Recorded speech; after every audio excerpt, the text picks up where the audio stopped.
Hello and welcome to another GCSE revision video. This one focuses on paper 3 and looks at opposition against the Nazis in the 1930s. So we're going to focus on the reasons for the relative lack of opposition, opposition by the church, and then finally we'll look at youth opposition. So firstly, let's look at the extent of opposition in Nazi Germany in the 1930s.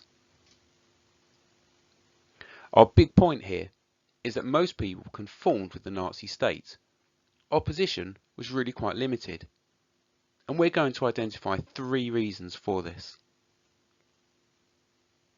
So, firstly, support.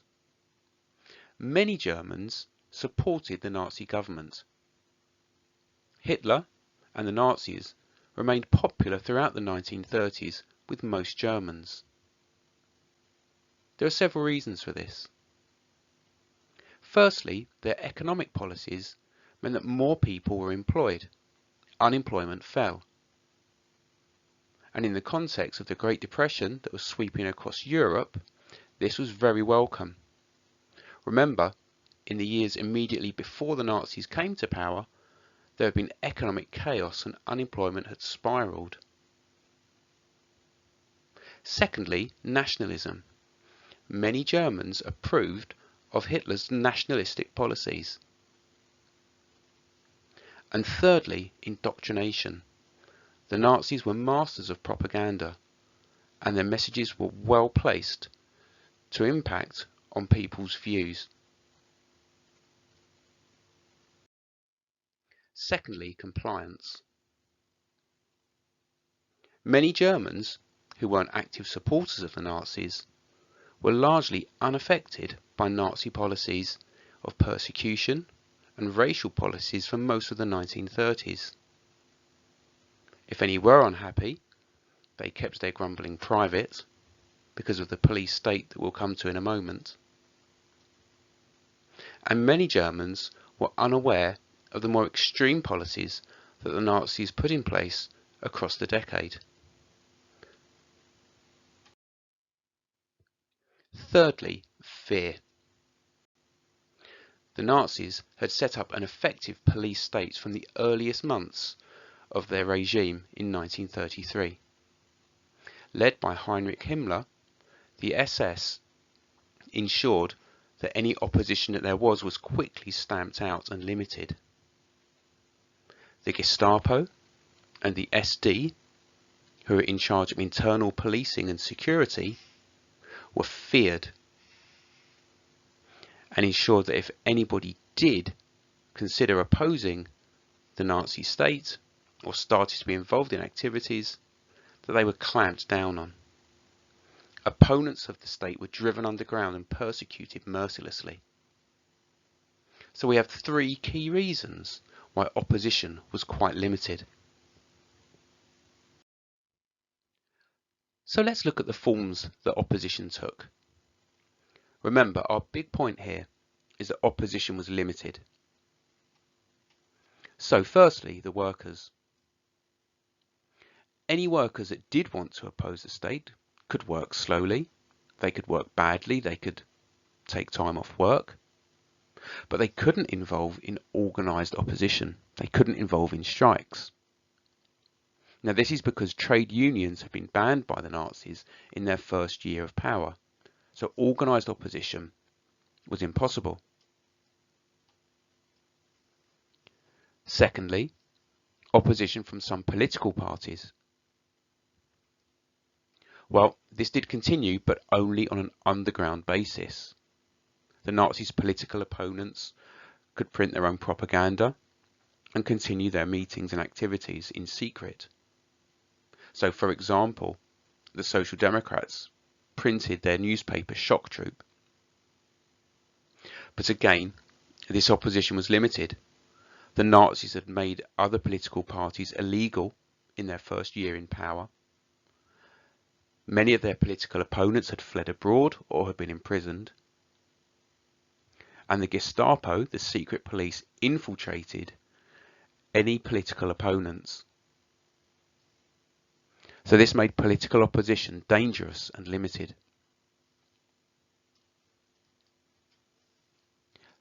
Thirdly, opposition from the army. Some senior officers were involved in plotting against Hitler in the 1930s, but not very many at all. So this was firstly because many actually approved of his policies of rebuilding the military.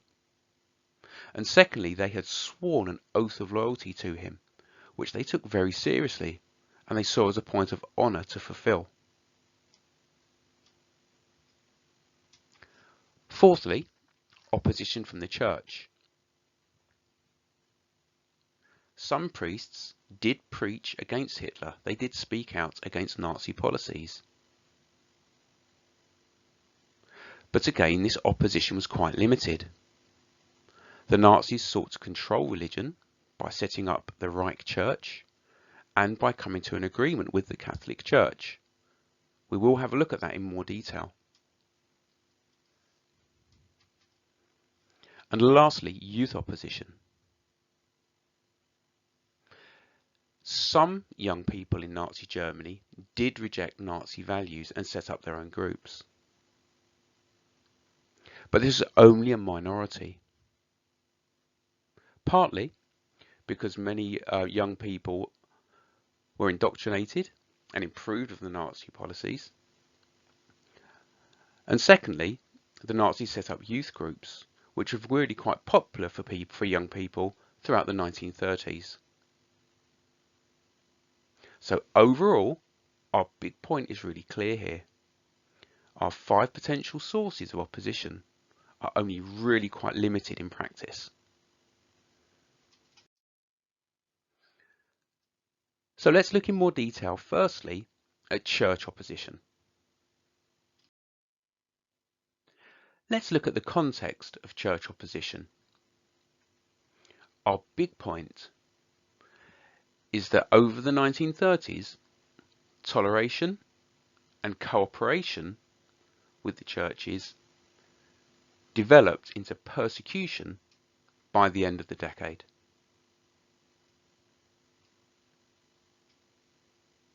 So let's consider the Catholic Church first of all. In 1933, the Nazis signed an agreement, the Concordat, with the Catholic Church, in which both parties agreed not to interfere with each other's activities. So the Catholic Church would not criticise or attempt to influence the Nazi government, and in return, the Nazis would allow the Catholic Church to continue with their operation and activities in Germany. But as the 1930s went on, the Nazis repeatedly violated this agreement. So Catholic schools were disrupted and then finally abolished. Catholic youth organisations were closed down. Monasteries were closed down and hundreds of monks imprisoned. And finally, many priests were sent to concentration camps for publicly speaking out against Nazi policies on an individual basis. The key policy here is euthanasia, which is where the Nazis were killing particularly children who they thought were racially and genetically deficient.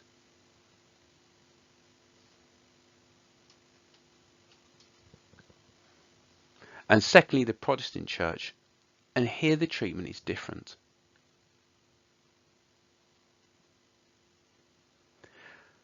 So the German Protestant churches were united into a Reich Church, which was led by Bishop Müller. And this sought to combine Nazi teachings and the Christian message in a way that would be acceptable and would promote Nazi values. So, for example, in the Reich Church, the Old Testament was removed from preaching. This is because it was Jewish in its basis. And then the Nazis began to undermine the Protestant church with their own pagan-style religion called the faith movement. And then similarly to the Catholic clergy, many Protestant vicars and priests were sent to concentration camps for speaking out against Nazi policies. And again, the key policy was euthanasia, the killing of young people because they were racially deficient or genetically deficient. Let's focus on opposition from the Catholic Church. Our big point here is that the Catholic hierarchy, the organisation, tried to cooperate and coexist with the Nazi government, but that individual Catholic priests opposed the Nazi state. So the reason for this coexistence was twofold. The Catholic Church was opposed to communism, and so were the Nazis. So the Catholic Church hoped that the Nazis would offer opposition against a Catholic revolution that would remove religion from society.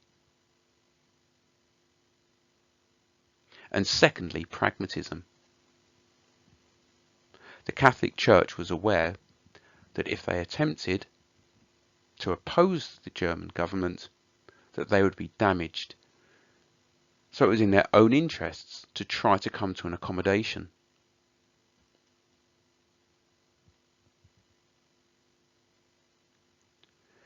But as the 1930s went on, the Nazis violated this agreement.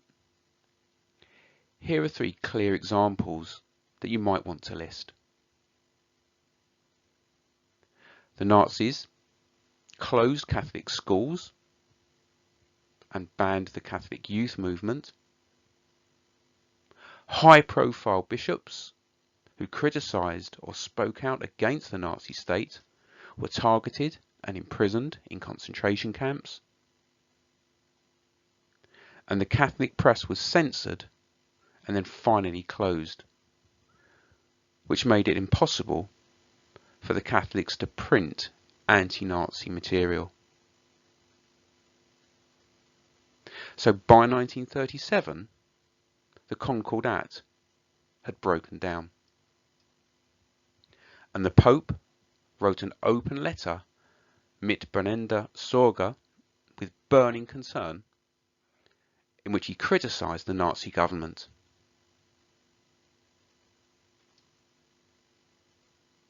The key opponent within the German Catholic Church was the Bishop of Münster, who became a cardinal, Cardinal Galen. And he helped the Pope to draft Mit brennender Sorge. He also spoke and wrote against the euthanasia policy, as well as other Nazi policies, such as removing the crucifix from classrooms. Galen was incredibly popular and influential. In fact, he was too influential to arrest and imprison.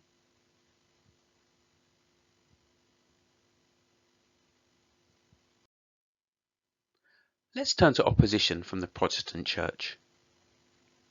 The big point is that Protestant opposition was limited to opposing Nazi interference in the Church and also opposing specific policies.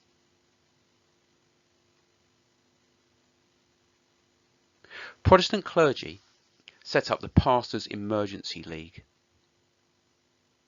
A key individual in this was a pastor called Martin Niemöller. The Pastors' Emergency League opposed the creation of the Reich Church. They said it was unchristian. This was based on the ban of the Old Testament, which was Jewish scripture, and also the ban of people from Jewish descent being considered Christian.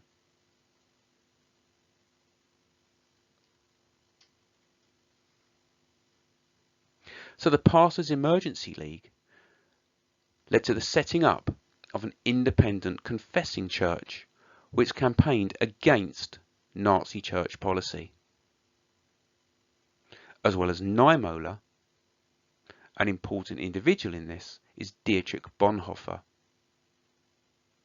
Both Niemöller and Bonhoeffer organised campaigns and preached against the Reich Church. Both were imprisoned in concentration camps.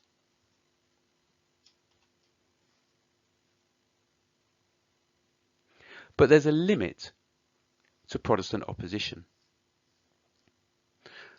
Remember, they're only campaigning against Nazi interference in religion. They weren't protesting against other Nazi policies such as the persecution of Jews or attempting to remove the regime. So this opposition is really quite limited and specific.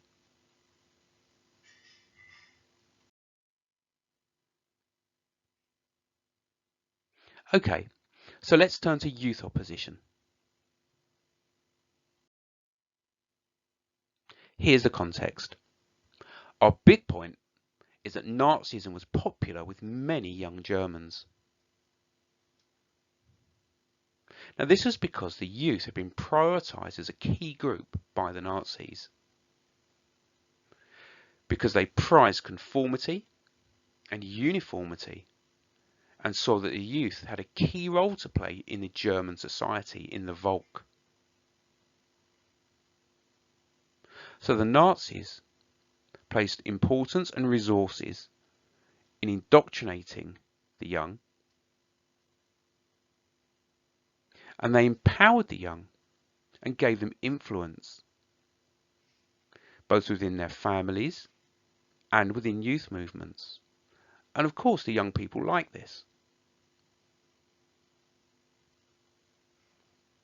The first forum for this was schools in education. So the Nazis changed the school curriculum to focus on subjects and content that suited the Nazi message, and ensured that children were taught by sympathetic teachers. 97% of teachers were members of the Nazi Teachers Association.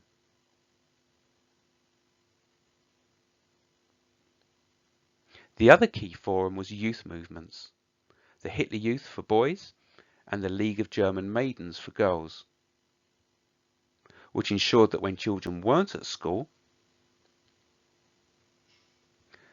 that their time,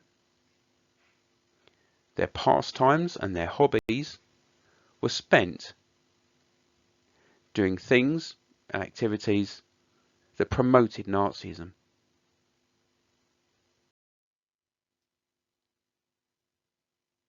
But there were some opponents. Some young people did reject Nazi values and they formed their own groups.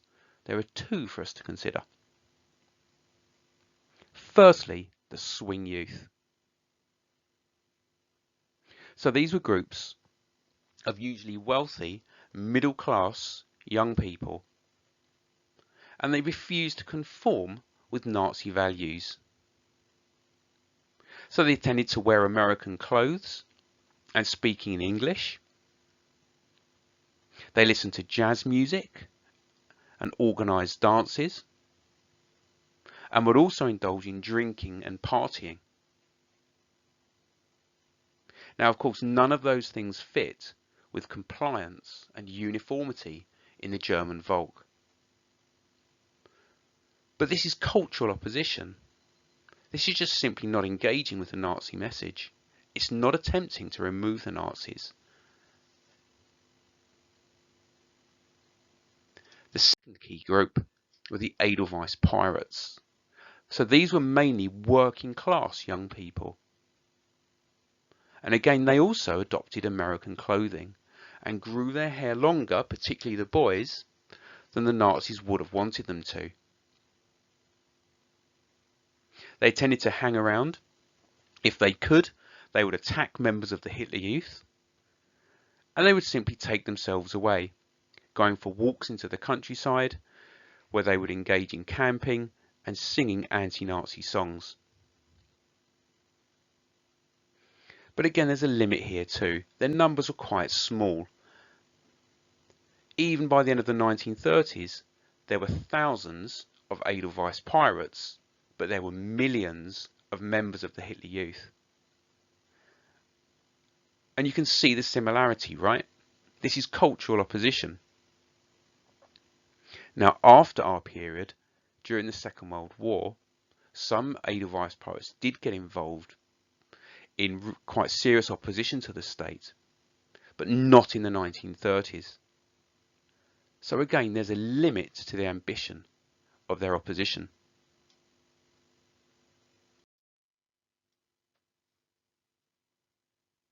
So with both groups, we can identify a limit, can't we? In their actions, their opposition is cultural. In their numbers, there's not very many of them, and most youth did comply with the Nazi state. And with their motives. These are young people that wanted freedom, not organised political change.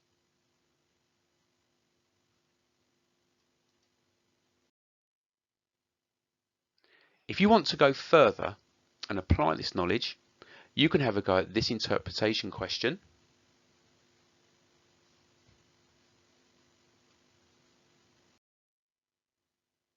Or you can have a go at this explain question.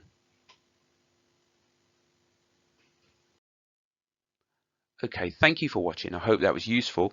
Remember to subscribe to the CHSG History channel, where you can find lots more helpful revision material on our Germany playlist.